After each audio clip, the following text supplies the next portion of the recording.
एक गांव में मोहनलाल नाम का एक बूढ़ा व्यक्ति अपनी बेटी शिवानी के साथ रहता था। मोहनलाल बहुत ही गरीब था। उसके पास बस एक छोटा सा खेत था जिस पर वो बाजरा उगाता था, जिससे उसका और उसकी बेटी का पालन पोषण हो पाता था। मोहनलाल को हर घड़ी अपनी बेटी की शादी की चिंता सताती थी। एक दिन वो खाना खाने बैठा। पिताजी, लीजिए एक रोटी और खा लीजिए। नहीं बेटी, मेरा मन नहीं है। ये क्या पिताजी, मैं कई दिनों से देख रही हूँ आप ठीक से खाना नहीं खा रहे हैं। क्या बात है पिताजी? बेटी, तेरी उम्र शादी लायक हो गई है, तू 20 साल की हो गई है। ऐसे में मुझे तेरी शादी की चिंता दिन रात सताती है। किसी से अगर तेरी शादी के लिए बात करता हूँ तो उसे दहेज चाहिए होता है। मेरे पास ठीक से शादी करने के पैसे तक तो है नहीं, तो मैं इतना सारा दहेज कैसे दूंगा? मैं बस यही सोच सोच कर परेशान हूँ और मेरी भूख प्यास नींद सब उड़ चुकी है। तो पिताजी, आप इतनी चिंता क्यों करते हो? शादी नहीं होगी तो क्या हुआ, मैं आपके पास तो रहूंगी और आपका ध्यान रखूंगी। और वैसे भी अगर मेरी शादी हो जाएगी तो आप अकेले हो जाओगे, इसलिए इतनी चिंता मत कीजिए, आराम से खाना खाइए। शिवानी अपने पिता की चिंता कम करने के लिए ऐसी बातें कर रही थी, लेकिन वास्तव में अंदर ही अंदर उसे पता था कि ये समस्या सच में बहुत गंभीर है। उसकी ज्यादातर सहेलियों की शादी या तो हो गई है या फिर तय होने वाली है। एक दिन जब मोहनलाल अपने खेत में काम कर रहा था तो उसका पुराना दोस्त मुकेश वहाँ पर आ जाता है।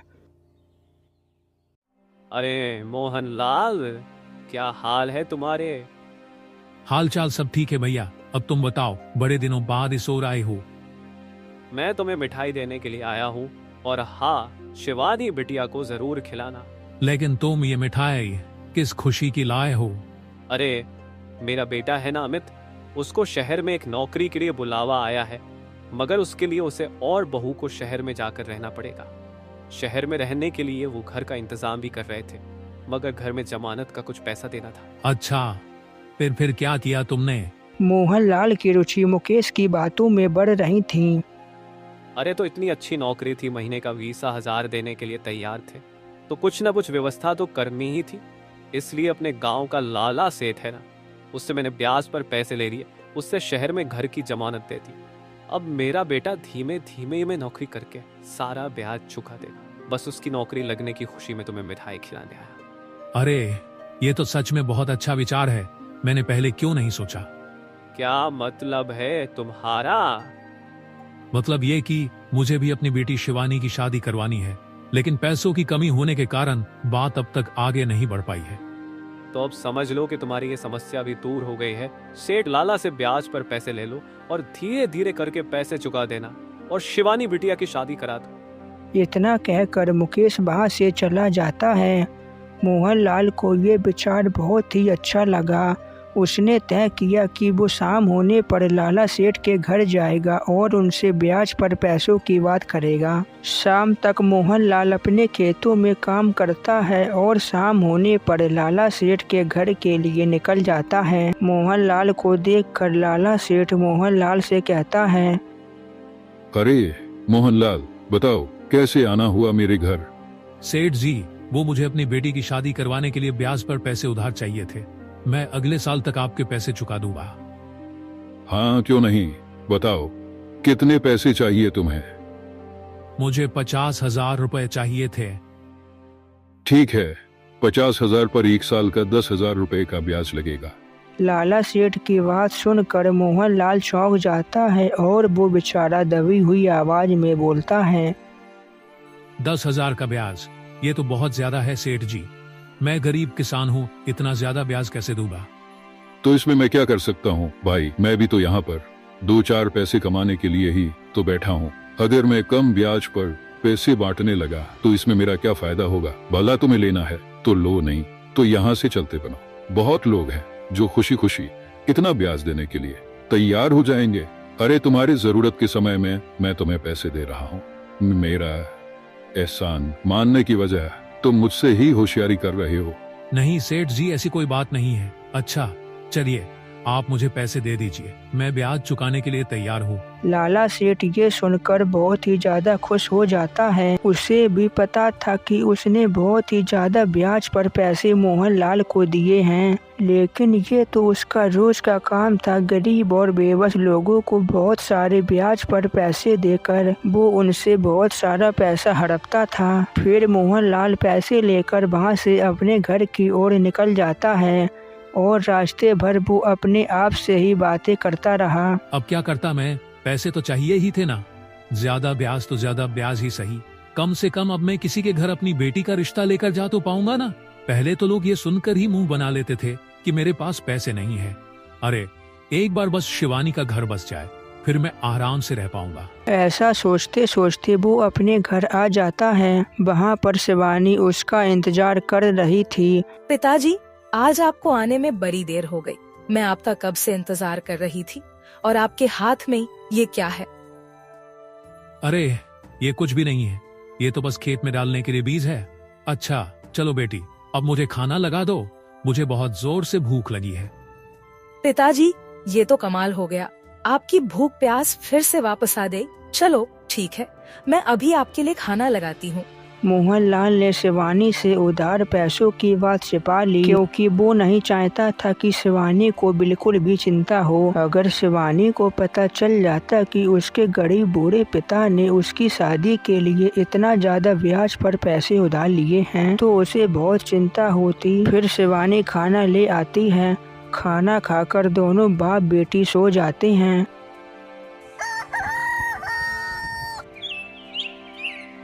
अगले दिन मोहनलाल तय करता है कि वो अपना पैसा पास में स्थित पड़ोस के बैंक में जमा करवा देगा, क्योंकि उसके गांव में चोरी चकारी बहुत होती थी। गांव एक जंगल से सटा हुआ था, जहां पर चोर और उचक्के बहुत सारे रहते थे, इसलिए दिन में भी उस गांव के आसपास कोई भी आता जाता नहीं था। जल्दी जल्दी चलता हूँ, मुझसे तो रुका ही नहीं जा रहा। आज आखिरकार अपनी बेटी के लिए लड़का देखने जा रहा हूँ, और आज रिश्ता तय करके ही आऊंगा। तभी मोहनलाल देखता है कि रास्ते में काफी ज्यादा भीड़ जमा हो रखी है। तो मोहनलाल एक आदमी से पूछता है, अरे क्या हुआ भैया, आज आखिर यहाँ इतनी ज्यादा भीड़ क्यों है? अरे भाई, कल रात जोरों की आंधी आई थी। आंधी की वजह से कई पेड़ टूटकर रास्ते पर गिर गए हैं, तो रास्ता बंद पड़ा है। इसी की साफ सफाई के लिए यहाँ पर इतनी भीड़ जमा हो रखी है, क्योंकि साफ सफाई में गांव के कई लोग जुड़े हुए हैं। ये सुनकर मोहनलाल चिंता में आ जाता है और मन ही मन में सोचने लगता है, अरे बाप रे, अब क्या करूं? यहाँ तो बहुत समय लगेगा रास्ता खुलने में, लेकिन मैं यहाँ ज्यादा देर रुक भी तो नहीं सकता। एक काम करता हूँ, जंगल के अंदर से दूसरे रास्ते से चलता हूँ। मोहनलाल को एक और रास्ता पता था जो उसे जल्दी पहुंचा सकता था, इसलिए मोहनलाल उसी रास्ते से चला जाता है। लेकिन मोहनलाल की किस्मत में तो कुछ और ही लिखा था। जैसे ही वो कुछ दूर चलता है, अचानक से उसके सामने जंगल के चोर लुटेरे आ जाते हैं। चोर को देखकर मोहनलाल अंदर तक हिल जाता है।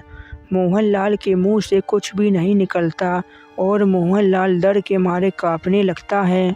अरे आज तो मजा ही आ गया, खुद कुआं प्यासे के पास चलकर आया है। हाँ, वरना कहाँ कोई जंगल के रास्ते से आता जाता है। इसने आज आकर हम पर बहुत उपकार किया है। अब इसको लूट कर हम कुछ दिन तक तो मजे करेंगे, कुछ नहीं तो हमको इतना पैसा तो मिल ही जाएगा कि हफ्ते भर का जुगाड़ हो जाए। तभी एक चोर आगे आया और मोहनलाल से पैसों की थैली छीन ली। अरे नहीं, एक हफ्ता नहीं, अब तो लगता है कि कई महीनों तक तो चोरी ही नहीं करनी पड़ेगी। ये देखो कितना सारा माल है, लगता है कि 1 लाख रुपए तो होगा ही। वो चोर ये सुनकर बहुत ज्यादा खुश हो जाते हैं, मगर मोहनलाल की आंखों से आंसू बहने लगते हैं। मैं एक बहुत ही गरीब और मजबूर बूढ़ा हूँ, ये पैसे मैंने उधार लिए हैं, इनसे मुझे अपनी बेटी की शादी करवानी है। कृपया करके मुझे मेरे पैसे वापस कर दो, नहीं तो मैं बर्बाद हो जाऊंगा।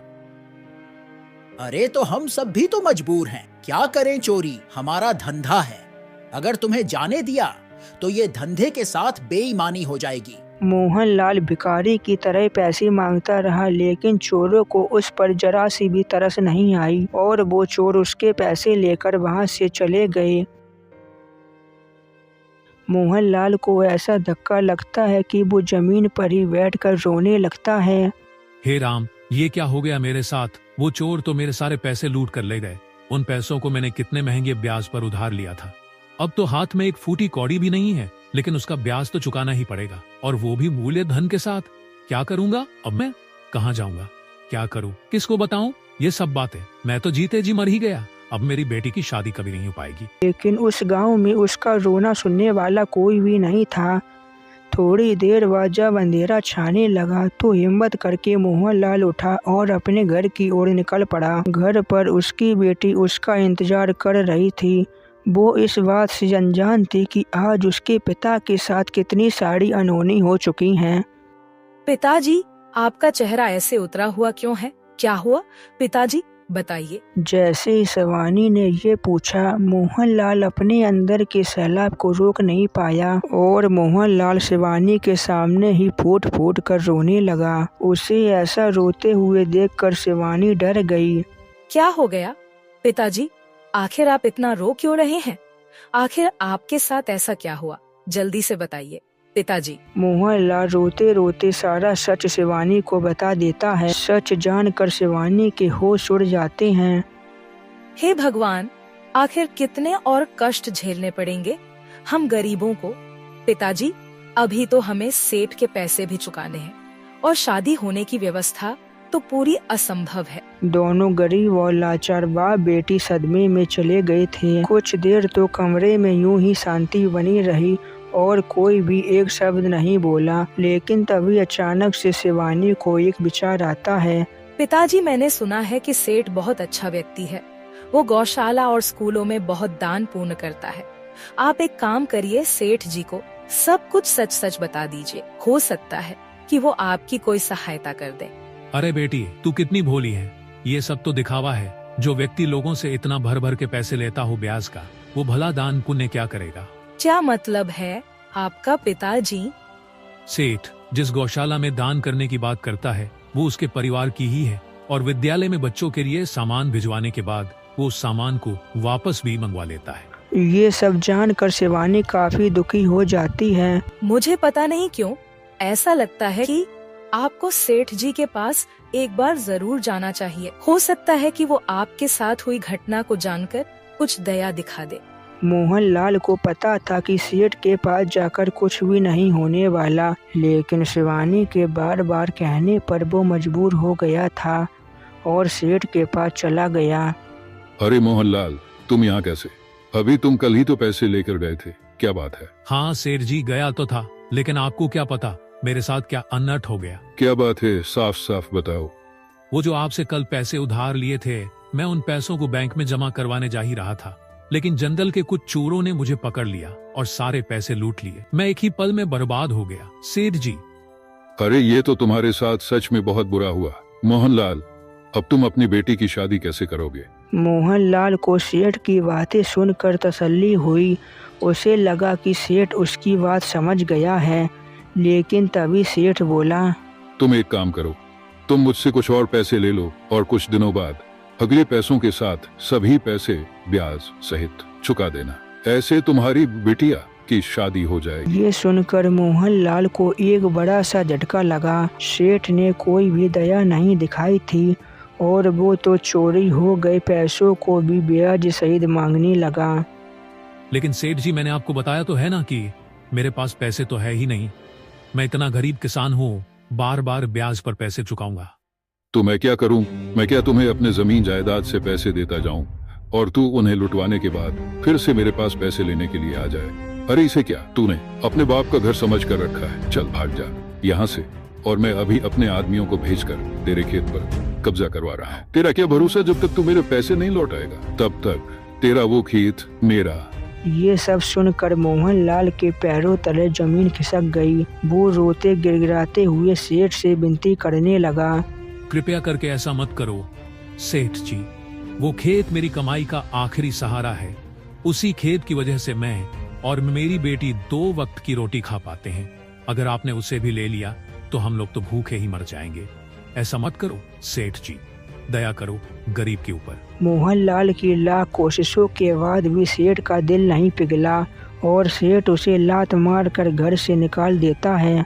हे भगवान, आखिर कैसी परीक्षा ले रहे हो आप? इससे अच्छा तो है कि मैं इस दुनिया में जीवित ही ना रहूं। मोहनलाल होश खो बैठा और वो घबराहट में सीधे एक नदी में कूदने के लिए चला गया। नदी के पास खड़े होकर वो छलांग लगाने जा ही रहा था, लेकिन तभी वहाँ पर शिवानी आ जाती है। पिताजी रुकिए, आप ये क्या कर रहे हो? मोहनलाल जब शिवानी को देखता है तो उसे होश आता है और वो जोर जोर से रोने लगता है। सब खत्म हो गया बेटी, सब कुछ खत्म हो गया।